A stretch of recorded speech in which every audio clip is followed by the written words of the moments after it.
Hi, Josh here. I'm excited to bring you this video. Either you have a camera in your hands or on the way and you've got a project that you're ready to start and you want to get going without any delay. I'm just going to cover the basics of the camera operation and the settings as you would receive them from us. Let's get started. I'm going to keep this pretty basic. If you have any questions, please feel free to ask. There are other videos that detail the details that we don't need to get into for this video. Okay, the cameras come with a silicone protective sleeve. You do not need to have the sleeve on for interior, exterior applications. It's just an added protective layer. Most people do keep it on with there's a band and a flap. You can access the battery compartment and the SD card right there.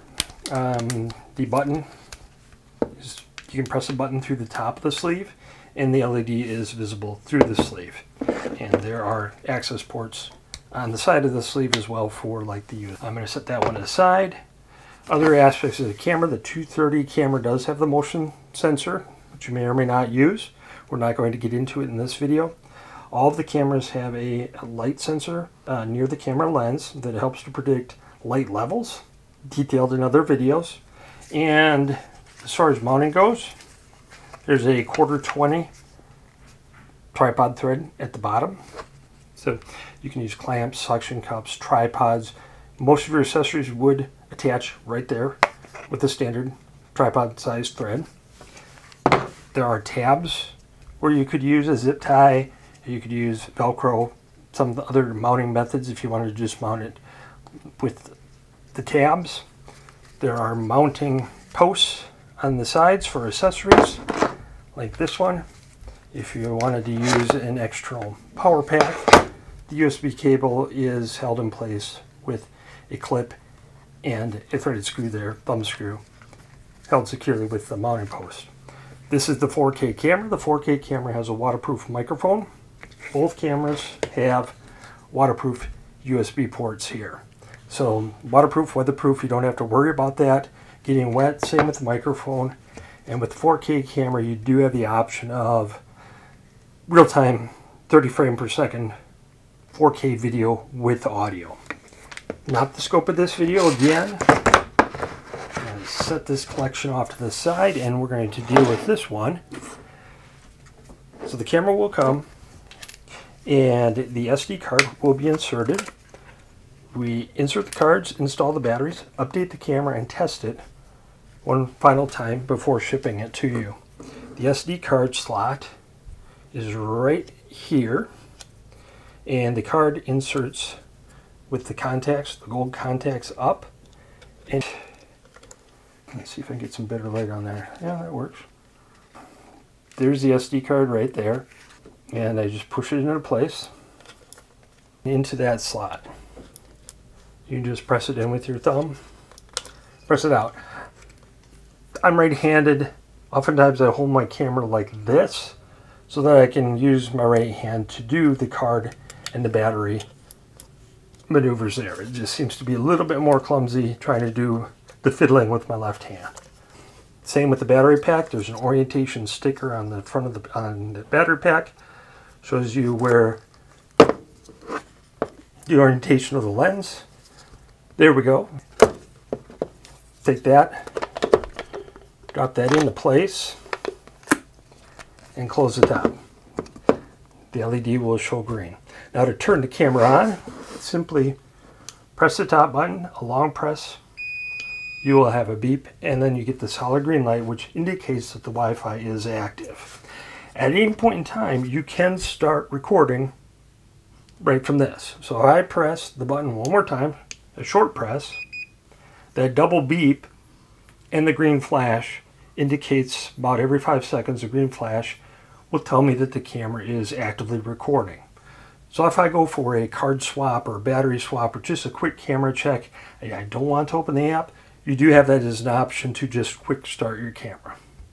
To stop a recording, press, hold it, you get the long beep and the LED will turn on. So I'm going to get a tablet here. Alright, so I've got an Android tablet. iOS and Android are very similar. Phones, tablets, the same. Camera is on. Got the solid green LED, which means the Wi-Fi is active. So within my device, I'm going to go to the Wi-Fi networks, and it will scan and find the camera network and the oven network with the incorrect password. So ATL230 is the camera model number. Tap the network. It's going to ask you for a password, top secret, 2, 3, 4, 5, 6, 7, 8. Connect. Checking the quality of the internet connection. There will be a pop-up typically at this point that says internet may not be available. Always connect. Works for that. So there's no, it says connected without internet. On iOS, I think it says connected no internet or no internet. Well, there is no internet. It's just a Wi-Fi connection between the camera and your device. So the camera's connected. We can open up the app. SD card access control page. The Afidus app has got a gold A on it, like that. I'll have a link in the description. Access control page. And now you have the live preview. And I strategically have this camera here to hold this gray card. Okay, so if I tap on the screen here, here's the zoom slider at the bottom. So you got 3 trees here, 1 tree there. The zoom is right about in the middle. So this is 16mm wide angle. This is the optical zoom. This is zoomed in. And over here are the focusing controls. I put the gray card in there just so you can see the contrast and see the controls.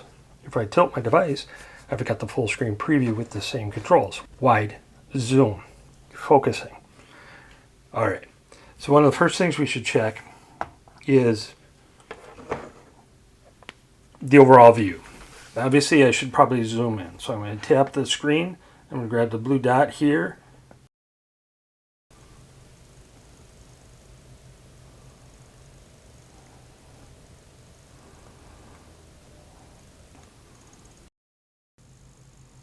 And it's just going to zoom in, and then the camera is going to go through focusing, and it will focus on the background, probably, more than likely. Camera's handling the zoom, and then it focuses. Now, you can pinch out to confirm the area of focus. And just for a quick example, if I wanted this Lego person to be in focus here, the autofocus is focused on, well, where it thinks it should focus. So if I want a manual focus, I can just tap the manual focus buttons a few times.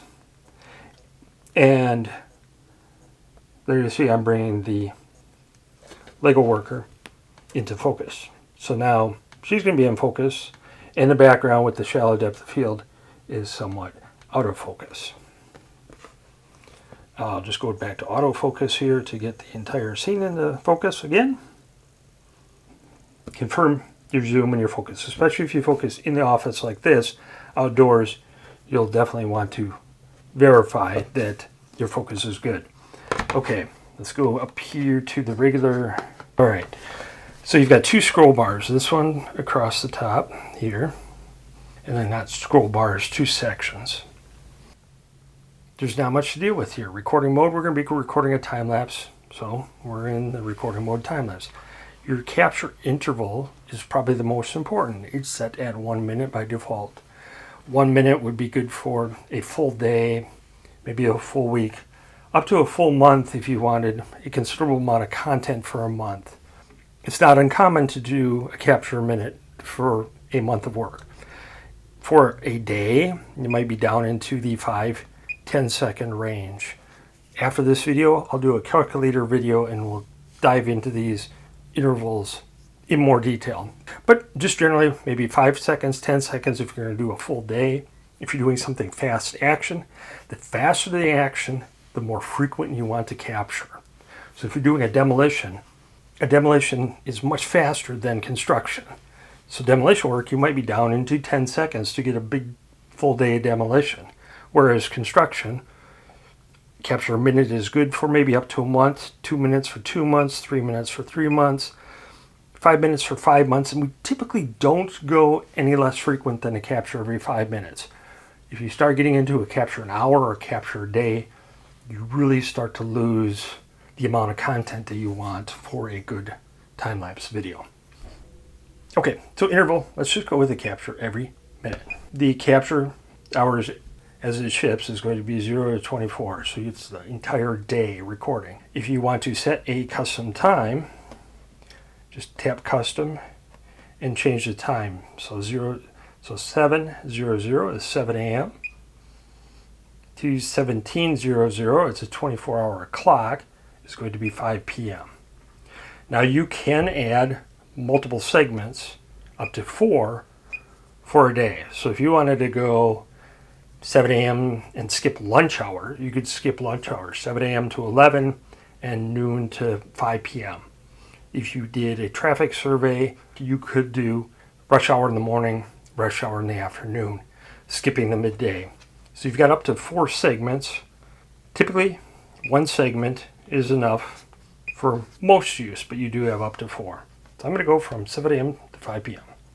Next thing to consider, what days of the week do you want to record? Every day, it's already set up that way. If you want to avoid weekends, just tap Saturday, just tap Sunday, close, you're good to go. The rest of these, we're not going to worry about them right now. These settings are pretty well standard. Most of them are auto, like scenes, exposure, ISO, contrast, white balance. This is a lot of subjective, and we typically don't change it. I've got the exposure drop down 1 because of the overhead lights.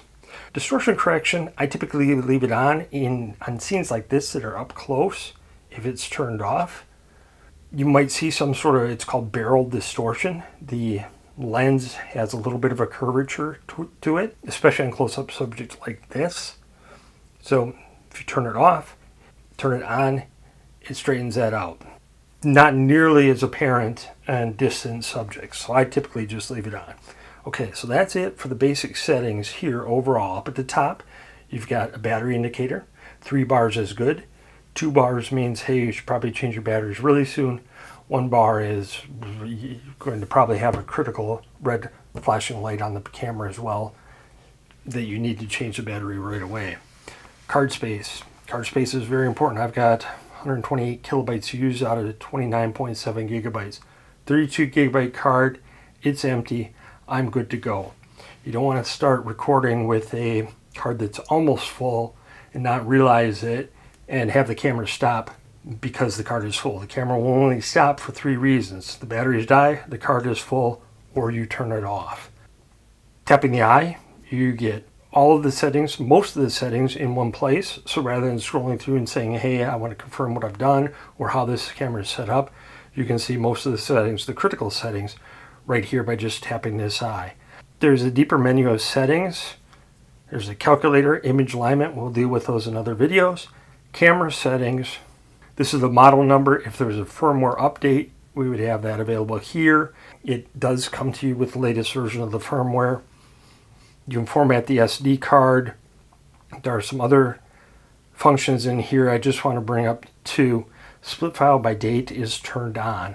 For editing a long-term time-lapse video, when you're getting rid of content, it ends up being by day. And split file by date makes that so much easier. You're not trying to slice up one video to exclude content that you don't want. Days that you get rid of are either boring days, nothing's not happening, bad weather days, non-working days, action on the other side of the building, you're waiting for supplies. So yes, you may have 100 small video files, it doesn't matter. They all string together at the bottom of a timeline in an editing program, and just getting rid of the files is very easy with a new file every date. So that is turned on by default. Also, if you're capturing much more frequently, there is a file size split as well. Timestamp. The only reason I mention this, you do have a timestamp. A lot of people ask, how do I verify or how do I know that the camera is set to the proper time? Well, the camera is synced to your device. So the second you connect, the camera has your device time. If you want to confirm that, you can turn on the timestamp right here, 9:15:25 at almost 5 o'clock. If you change time for daylight savings twice a year, your camera will be off by 1 hour those 2 times a year until you connect, and then it will synchronize. And that's it. Last thing to do is to start your recording. Double check your focus, double check your battery. your card space, everything's good to go. Down at the bottom there's a red record button. Tap that. You're going to bring up one more primary setting confirmation, time-lapse mode, intervals once a minute, schedule hours 7 a.m. to 5 p.m. Monday through Friday. Everything's good here. It looks great. I'm going to hit record. The camera's going to double beep like that, and the LED is going to be flashing green every 5 seconds. The camera's recording. Wi-Fi is unavailable until it stops. So the app essentially closes down. The camera is recording, doing its thing.